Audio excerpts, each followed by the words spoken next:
You've done the crunches, you've done the planks, you've done those lose belly fat in 7 days workouts from YouTube, and your belly still looks exactly the same. Maybe you've even lost fat everywhere else. Your face looks leaner, your arms look smaller, your clothes fit different, but that layer around your stomach is still there, still soft, still the first thing you notice in the mirror. Here's the truth most fitness content won't tell you. Your belly fat isn't still there because your abs are weak. It's still there because you've been trying to solve the wrong problem. That mistake alone is probably the reason you clicked on this video. In this video, why belly fat behaves differently from fat everywhere else on your body. Why most of the advice you've been following is built for clicks, not results. And what to actually do starting this week if you want your waistline to change. No gimmicks, no one weird trick. Just the real science and the real strategy. Spot reduction is not real.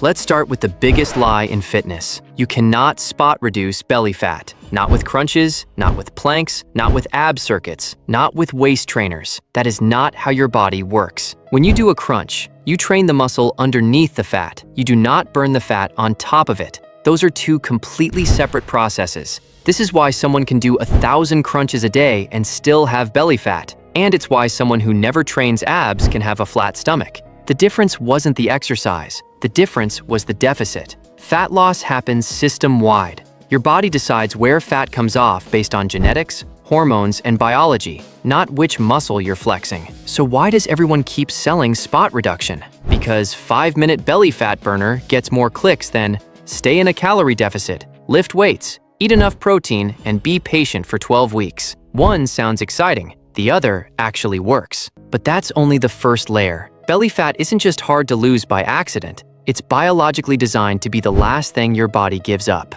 And this is the part most fitness YouTubers either don't know or skip entirely. Alpha versus beta receptors. Not all fat cells behave the same. The fat around your lower stomach, love handles, and lower back is structurally different from the fat on your face or arms. Fat cells have 2 types of receptors, beta-2 and alpha-2. Beta receptors are the unlock button. When your body sends fat-burning signals through catecholamines, adrenaline and noradrenaline, beta receptors respond fast. They release stored fat into your bloodstream. This is the easy fat, your face, your arms, your upper body. Alpha receptors are the opposite, the hold button. Same signal arrives, but they resist it. They slow the release. They tell your body, not yet. And guess where alpha-2 receptors are most concentrated? Your lower belly, your love handles, your lower back. That fat isn't stubborn because you're lazy. It's stubborn because it's designed to be your body's last energy reserve, a survival mechanism. This is why the first few weeks of a diet feel amazing. Face leans out,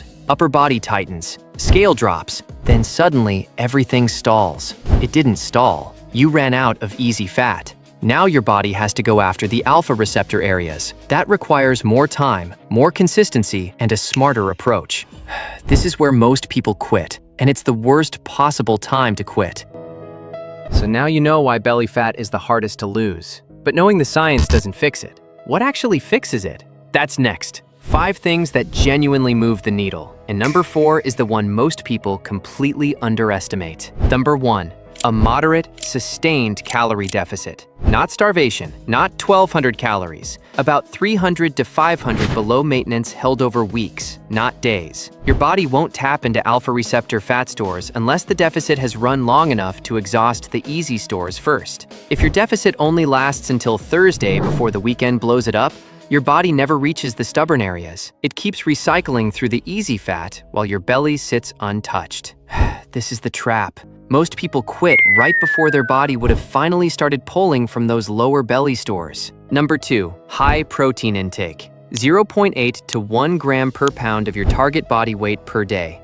Hunger drops. Protein suppresses ghrelin and triggers satiety hormones. Your body burns more calories digesting it. 20 to 30% of protein's calories are used just for processing, versus 5 to 10 for carbs and near 0 for fats. 200 calories of chicken nets about 150. 200 of olive oil nets 194. Same label, different metabolic cost. And high protein protects muscle during a deficit. Less muscle means slower metabolism. Slower metabolism means the deficit shrinks. And a shrinking deficit means your body has even less reason to go after stubborn fat. Now here's the part that actually changes results. Most people's plans don't fail because the deficit is wrong. They fail because the protein is too low to sustain it. Number 3, resistance training. Squats, deadlifts, presses, rows, compound movements, 3 to 5 days per week. Resistance training does 2 things cardio cannot. It gives your body a reason to hold on to muscle during a deficit, and it improves your catecholamine response and insulin sensitivity, meaning your body gets better at producing the signals that tell fat cells to release stored energy, and your fat cells get better at responding. That's how you override alpha receptors. And this is where people mess it up. If your entire fat loss plan is cardio and ab workouts, you're skipping the most important tool for changing body composition.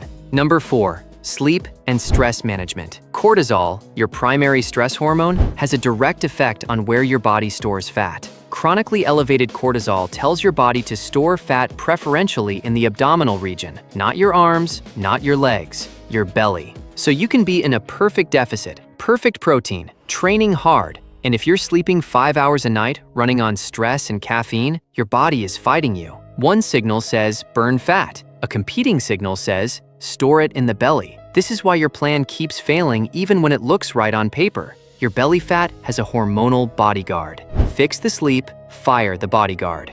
Number 5, time. Belly fat is the last to go. That's not a failure. That's the biological order of operations. Your body could be making real progress for weeks before your stomach visibly changes. This is the exact phase where people sabotage themselves. 3 weeks in, scale slows, belly looks the same, they assume it's broken. It's not broken, it just needs more runway. 8 to 16 weeks of honest consistency. Time is not a bonus, time is part of the strategy. That's the protocol. 5 things, none complicated. But before you run with this, 3 mistakes that quietly ruin everything. And the first one? I'd bet money most of you are falling for it right now. Mistake 1, trusting the scale instead of measurements. 3 weeks in, scale barely moved, you panic. But you might be losing fat and preserving muscle at the same time. The scale doesn't differentiate. Your waist measurement tells you more. Your belt notch tells you more. A progress photo every 2 weeks under the same lighting tells you more. If the scale is your only tool for judging belly fat, you're using the wrong tool. Mistake 2, too much cardio, not enough lifting. Someone wants to lose belly fat, so they start running 5 days a week, doing HIIT, doing ab burners, and skip resistance training. That's backwards. Every pound of muscle you lose drops your resting metabolism by 6 to 10 calories per day. Lose 3 or 4 pounds over a 12-week cut, and your daily burn drops by 30 to 40 calories. Over 12 weeks, nearly 3,000 calories of deficit gone. Almost a full pound of fat you gave away by not lifting. The body composition result is even worse. You lose 20 pounds, but you're still soft, still holding belly fat. That's the skinny fat trap. And it's almost entirely caused by choosing cardio over resistance training during a deficit. The hierarchy? Lift first, walk second. Hard cardio, last. Most people have it reversed. Mistake 3, the weekend wipeout. This is the silent killer. Disciplined Monday through Friday, then Saturday brunch, drinks, dinner out, Sunday's a write-off. 2 days, erase 5. The math? Your weekly deficit is 3,500 calories. A single restaurant dinner, appetizers, entree, drinks, dessert can hit 2,000. Add brunch and a Sunday takeaway, you've added 4,000 to 5,000 calories in 2 days. Your entire weekly deficit? Gone. And it doesn't feel excessive in the moment. That's what makes it dangerous. Belly fat requires 7-day consistency, not Monday to Friday consistency. That one distinction is the difference between getting lean in 12 weeks and spinning your wheels for a year. You cannot spot reduce belly fat. It's biologically the hardest to lose because of alpha-2 receptor density designed to be your body's last reserve. The real strategy? A moderate deficit you can sustain for months. High protein to protect muscle and control hunger. Resistance training to preserve metabolism and improve the signals that mobilize stubborn fat. Proper sleep because cortisol promotes abdominal fat storage. And the patience to stay consistent through the phase where your body is burning fat from everywhere else first. No secrets, no hacks. When you stop fighting your biology and start working with it, the belly fat comes off. It just comes off last. And the people who understand that are the ones who actually get there. If this finally explained why your belly fat hasn't changed, drop a comment and tell me how long you've been stuck. I'll tell you honestly if your approach needs adjusting. If you haven't seen my video on the #1 eating strategy for fast fat loss, that's the companion piece. Breaks down the protein-first framework in full detail, linked right here. Subscribe if you want fitness content that respects your intelligence, and send this to someone still doing crunches trying to lose their belly. They need to hear it.